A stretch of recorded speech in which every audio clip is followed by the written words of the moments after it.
Hello, everyone. Now, we are onto arguably what many would say is James Williams' that's me, my favourite subject, namely the world of SMS.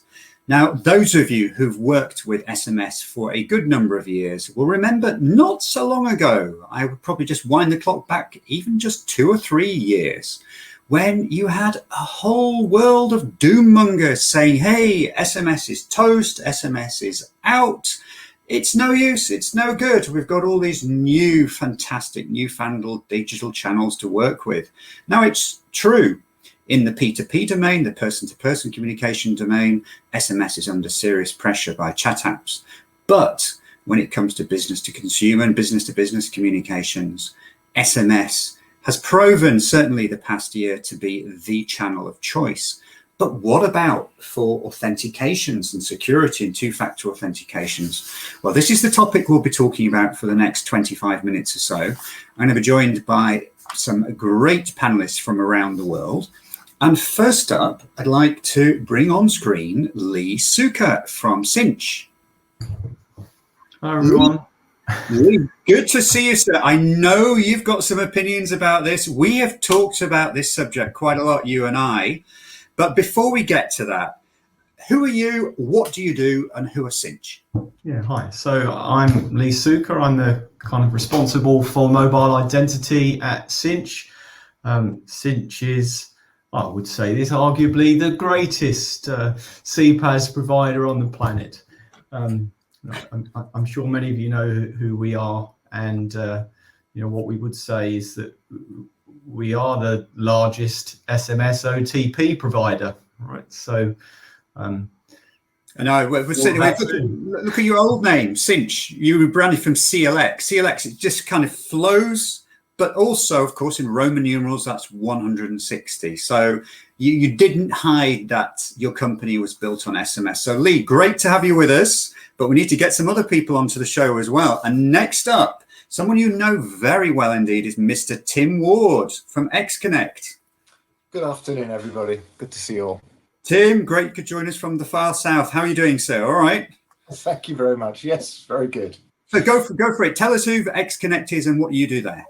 So XConnect, we're a provider of numbering information. Our services are called NIS, Number Information Services, and they're being used on a very large scale globally by mainly the messaging community, but also voice networks and various other validation networks for two main reasons. One is just validation of a good old telephone number, and the other is to help in the routing, making sure delivery is the most efficient, cost-effective and successful for those messages. So we're kind of a helper to the A2P industry in providing information they need to get it right first time. Fantastic. Well, thank you, Tim. Well, you didn't say you were the greatest number provider, like Lee said, messaging, but stop, hold it there. I can't compete. Other people to bring in, folks, we have other people. Next up, we have the CEO of Cellusys, Brendan Cleary. Hi, Brendan. Hi, James. How are you? I'm good, thank you. Nice to have you with me on the show. So, Cellusys, who is Cellusys, and what do you do? Cellusys are a provider of network security, and we provide solutions that go into the core of the mobile network. So, more specifically, we provide signaling firewalls, SMS firewalls, and any kind of value-added solution that can be built on looking at network signaling or network usage. Fantastic. So, security is absolutely your game. So that's brilliant. And next up, we have from TMT Analysis, Mattias Berglund, who is the Director of Business Development. Mattias, lovely you could join us. Hi. Good morning. Good morning, everyone. And thank you for having me. Great to be here. No problem. Great to see you. So TMT Analysis, what do you do? Or has someone else said that already? There might be a slight difference of opinion here between me and Tim, but we'll get back to that. I want to bring we are a mobile phone number intelligence provider. We support the aggregator community with routing information, helping them with the problem of sort of routing messages and the issue with mobile number portability. We're also involved with authentication, providing various services with regards to know your customer data, working very closely with the operator community. Fantastic, thank you. And we have another panelist. We have Tushar Agnihotri, who is the country head and regional head for APAC with Root Mobile. Tushar, nice you could join us. Hi. Nice to be here. I work with Root Mobile and I lead India and APAC operations for Root Mobile. Root Mobile, I'm sure most of us know, is a CPaaS company. We serve enterprise OTT players and telecom operators also. We have a group company 365 Square, which that is SMS fiber as well. We've recently got listed in India, and that's briefly about Root Mobile. Yes. No, fantastic. No, it's great having you on because you bring the India perspective, because India is a very, very interesting market, particularly when it comes to SMS. SMS is absolutely huge in India, but as a country, you've implemented that blockchain solution, which is really, really leading the way in terms of security. It's hasn't been an easy path to get there, and it has a few little teething troubles, but you would expect that at scale. So great to have you with us. Now, what I'm going to do, I'm going to level the playing field. I'm going to start us all off on the same level and ask you to rate you. Sorry, not to rate you. That would be the audience's job. But that's later. That's the jury session at the end of each day. But ask you to rate the industry as a whole, how our industry is doing as a whole of ensuring secure two-factor authentication. How good is the industry at doing this to literally protect subscribers like all of us from 1 to 10? Lee, let's start with you. How good do you think the industry is doing?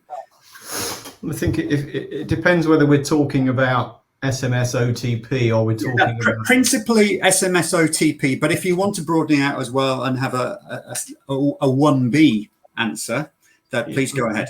So let's deal with the 1A first. SMOTP. My answer would be, as an industry, we could do better, and the real driver for that is we need to better educate the customers about SMS OTP and what constitutes. We'll come to that. So when you say could do better, is that a 6 or a 7, a middle of the road 6 or 7? No, I think we're probably a 7 or an 8, to be honest. That's not too shabby. Not too shabby. Tim, next up. I went for an optimistic 8, and that's based on a very mathematical thing. I said, okay, out of 10 applications that I want to enable one-time codes for, how many of them supported it? And it was 8 out of 10. 2 didn't, and 2 were actually quite important, so they've been thrown out. Okay, that's a very, very logical approach. Go for it. Brendan, what about your answer to this one? It's an interesting question, and I think it's difficult to generalize the entire industry. Some operators are doing quite well on this. Others maybe are a little bit further behind. I think I'd be a bit more pessimistic and maybe put it at a 5 if I have to be kind of forced into a number. And I think a lot of the challenges here in relation to how the industry is responding is, is securing SMS a revenue generating activity. I would argue that it is, but a kind of on a more broadly kind of industry level as opposed to an individual opco level. So I think that's roughly where I would be with that answer. Okay, no, that's very, very good. And next up, Mattias, the same to you, sir. Yeah, I'm going to hedge my bets on this one and say that in theory, I think we're definitely an 8. However, in practice, I think we're closer to a 5. I definitely agree with Brandon there. We have developed a lot of solutions that could help resolve some of the issues that we're seeing, but they're not being used all the time. And I think we could probably do a little bit of a better job. Okay. Promoting we'll come to how we could do a better job. That'll be up next. Tushar, your overall mark for the industry in general. Okay, so I'm going to be rating it 6 because while a lot of solutions have been developed, they've not been sold very well. They've not been communicated very well to the enterprise. So while there may be some solutions, there may be apps which perhaps can help to a fail, but not enough has been done. It's not been sold very effectively. So I see education as a concern. Why I'd say I'd rate it 6, and a lot can be done. Okay, so there's a lot. We're going to come to that. We're obviously going to come to that. But I've been working personally in this area a long time with SMS. We know out there when it comes to A2P SMS, application to person SMS transaction volumes, you've got transactional messaging, of which the 2FA side sits in, and you've got marketing. And it's the transactional side really driving this, the thirst for SMS at the moment. And financial services actually the main driver within that. So 2FAs, it's everywhere. So if we couldn't use SMS, we have some people out there saying SMS is terrible. You should never use it for 2FA.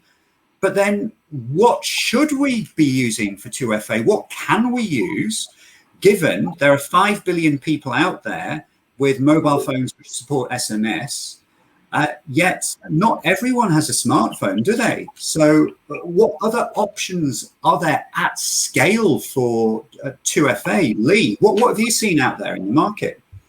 Well, look, I think there's an element of, I would say this, wouldn't I? Right, but there isn't.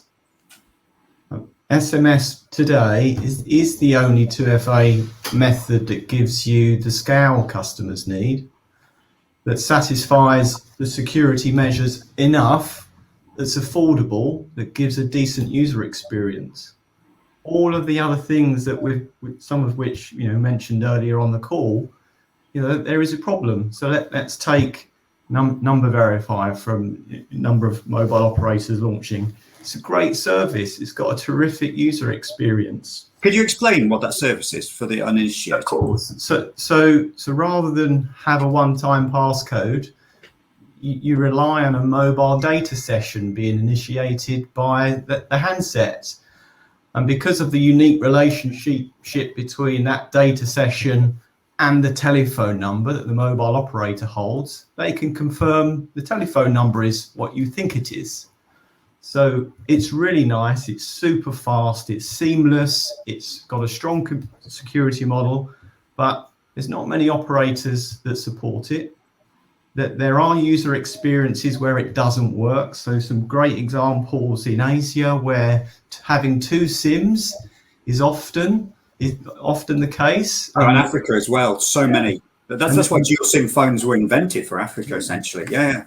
And then the end user doesn't know the telephone number associated with their mobile data SIM.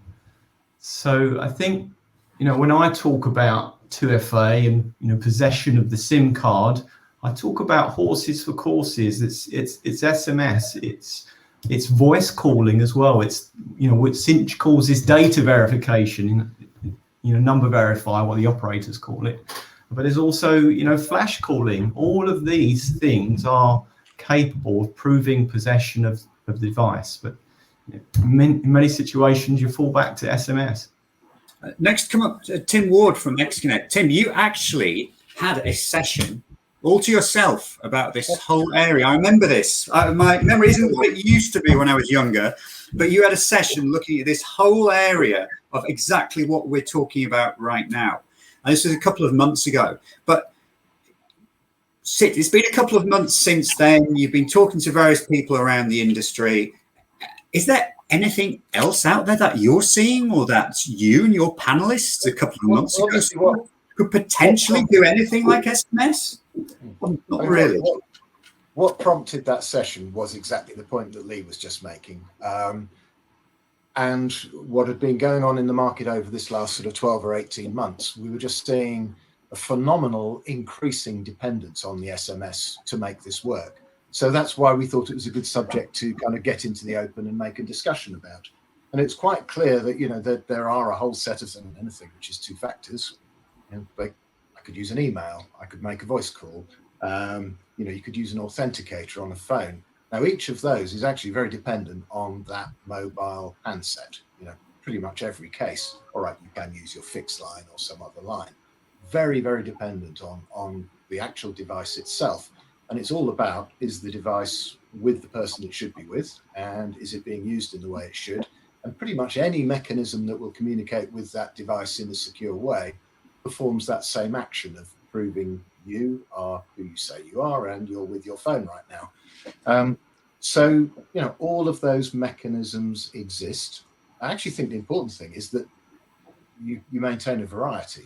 Because one of the things that happens is the fraudsters, if someone's going to get clever about this, if you're always using the same mechanism, they'll find a way of breaking it. If you keep agile yourself and kind of keep hopping around using a different technique, then that has some benefit to it. But it is interesting, you know, still you are very dependent on having a nice, handy, physical device, and the one thing that just fits in the pocket is your phone. So it's like the only thing that works for me. Yeah, but Tim, it's right saying you hopping around, but if you're a small organization out there, you can't hop around various solutions and everything like that. You've got to make an investment in one and kind of stick with it. I think you have, but some applications are smart enough to recognize that. So, you know, if I go in, you know, if you use sort of most of the Microsoft Office suite, it gives you a choice. You know, do you want to use an SMS? Do you want to use a voice call? Do you want to use... True. Actually, there and then for that individual use case. Exactly, for credit cards. That's right. You can zip up now.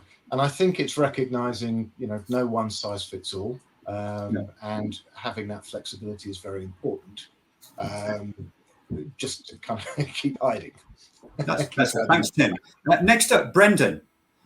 What we actually haven't talked about yet at all, we're assuming everyone knows, is what are the risks of using SMS for 2FA? What can go wrong? What are the fraudsters doing and how are they doing it? Yeah, I mean, I think there's two kinds of negative things that can happen, or two different kind of categories of attack. The first one is the ability to intercept SMS. If you are a malicious actor on the global telco network, can you intercept an SMS destined for your victim and then use that code in their behalf? And I think because of that inherent vulnerability on how SMS works, is why a lot of institutions are saying don't use SMS as a authentication medium. The other part, which is I think a little bit more subscriber focused, is do they trust SMS as a medium? Because I would say the majority of the public are not necessarily aware that SMS can be intercepted. Maybe they read about it in kind of a vague news article, but it's more to do with the fact that, you know, the amount of spam and maybe phishing attacks they're getting via the SMS channel, does that make it any more or less viable? So if they're receiving an SMS with a one-time password, for example, or click on this link to verify, are they going to click on it? A lot of people are now taking the stance where they're saying, I'd never click on a link in an SMS. And that's terrible for the industry. But I certainly echo what kind of Lee and Tim said, that, you know, there is no viable alternative as it stands today. And I think that's due to the fragmented nature of the industry. You know, if we come up with a great technical solution, it actually requires buy-in from the entire industry, because SMS is supported by the entire industry. So to come up with something else that can replace it, I mean, I know RCS has been kind of flagged as something that will take over SMS for a long time, yet it still isn't the de facto standard. And it's simply because SMS can be delivered to anyone at any time, no matter, regardless of their handset, regardless of, you know, anything else that they've set up. So it's truly universal, and I think that's why it has such a unique place. Even with all these issues, it's still the universal communication medium. It's frustrating, wasn't it? Because people say no, don't use SMS, but they just can't come up with a viable alternative, seemingly. Now over to you, Mattias. Hi. So with what Mattias Berglund from TMT. So Mattias, with what you're seeing in the market and what you've been hearing right now, what can the likes of TMT do? What is it you're doing, the services you're offering to help secure enterprises and ultimately the end user? How does that work? What are you doing?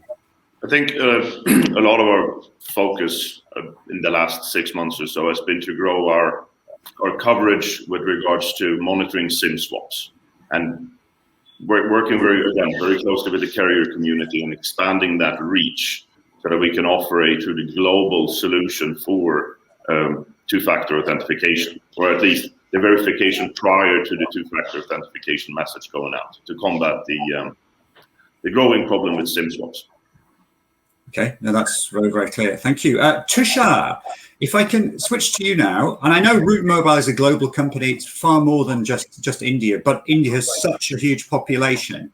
And what have you been seeing over the past couple of years? So let's say pre this blockchain security solution being implemented, And then post that solution being implemented in terms of SMS being used for 2FA within India, are people still using it just as much, or are people starting to think, hang on, if we've got alternatives, we'd rather use that?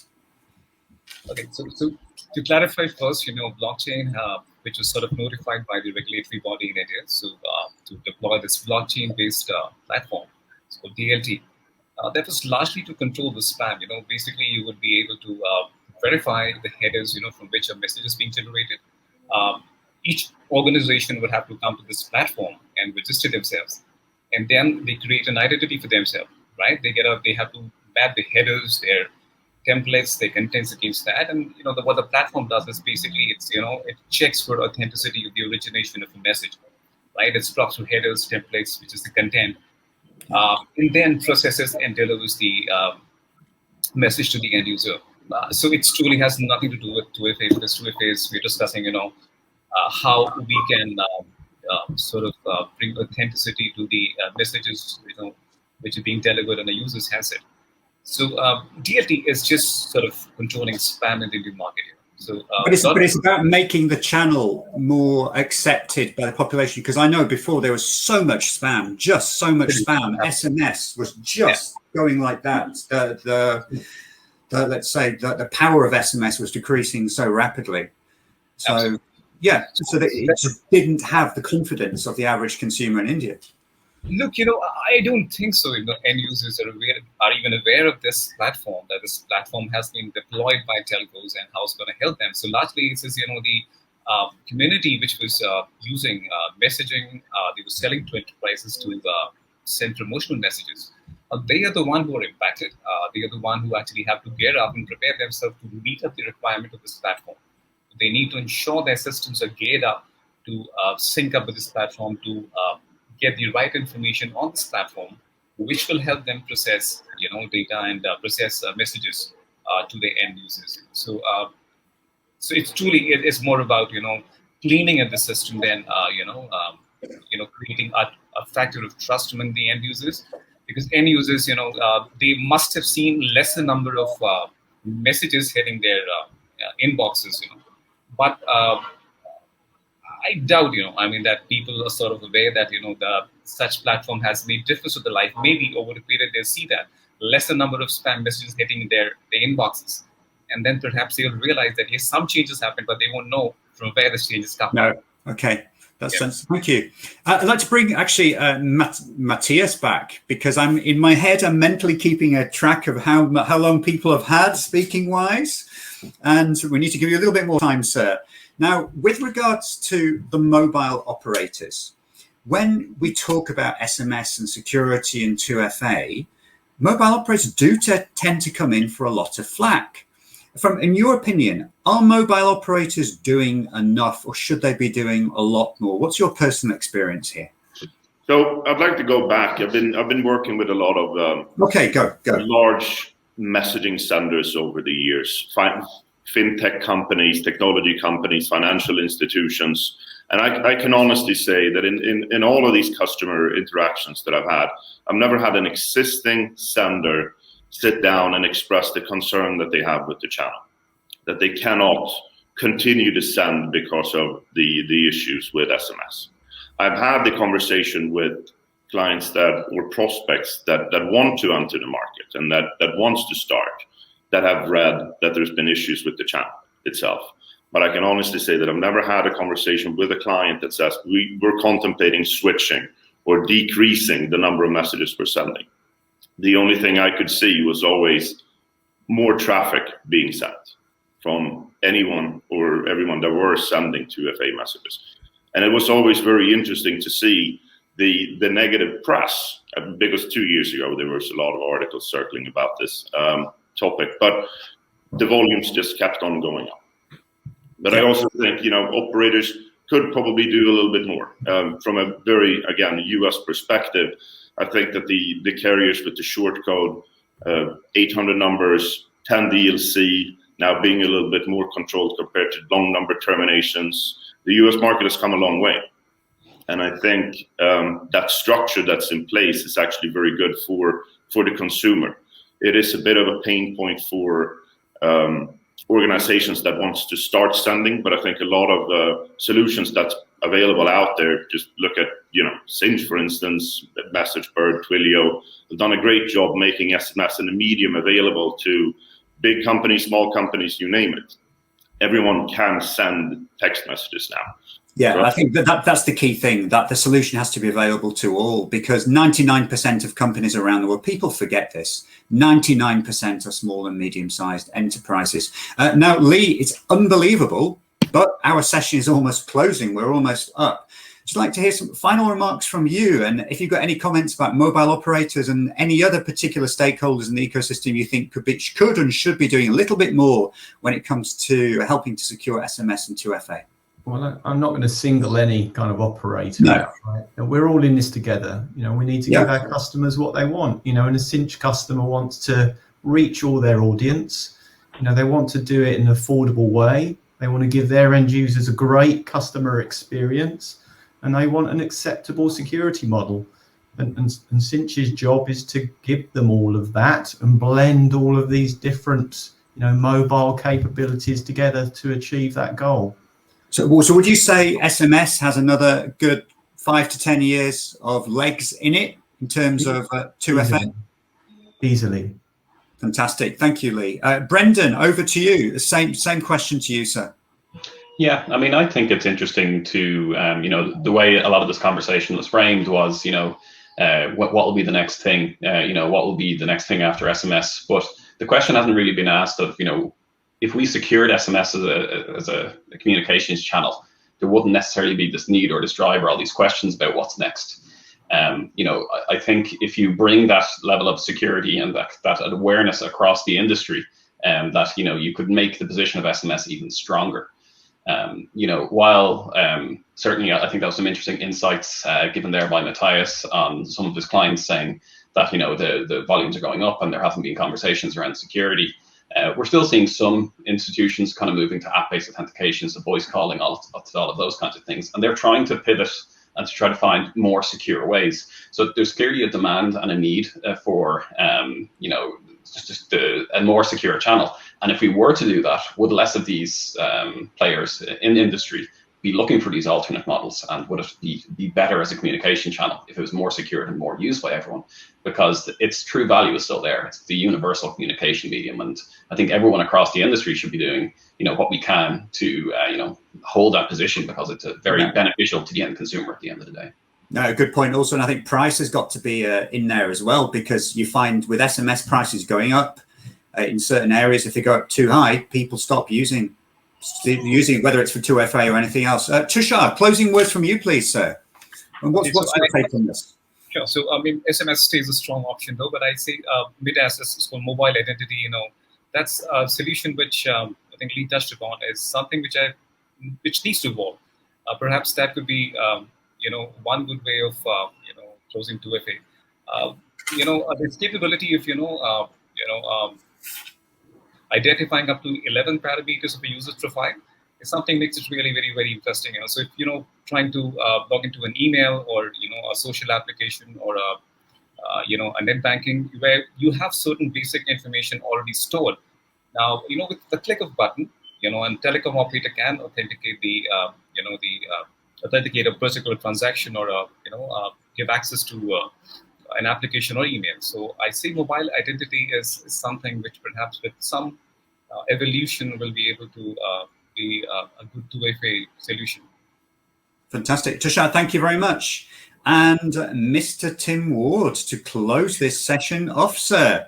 Oh, gosh. We have a minute.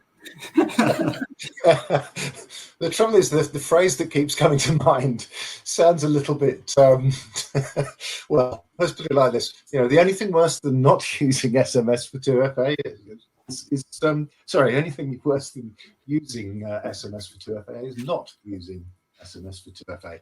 I think the whole issue at the moment is getting more and more people to actually secure their basic accounts that are still using username and password. The only way that's going to happen is make it really universal, really simple, and SMS fulfills those two needs. So it seems a very kind of logical place to go. And there's an awfully long way still to go. We're looking at tens of percentages in those who are actually using these mechanisms. So that's got to come up to allow people just to secure basic access to the most simple things. Fantastic, Tim. Well, I'd like to thank all my speakers today: Mattias Berglund from TMT Analysis, Lee Suker from Sinch, Brendan Cleary from Cellusys, Tim Ward obviously from XConnect, and Tushar Agnihotri from Root Mobile. Thank you very much. I think what we've learnt is that if you meet people who are saying, oh, SMS and 2FA, it's not going to happen, there are plenty of other things around, oh, you shouldn't be using that, great. Well, you please tell us and lead the way what you can create at scale, something that's ubiquitous and a reasonable price point for organizations of any size to use. Until that point, thank you very much, panelists, speakers.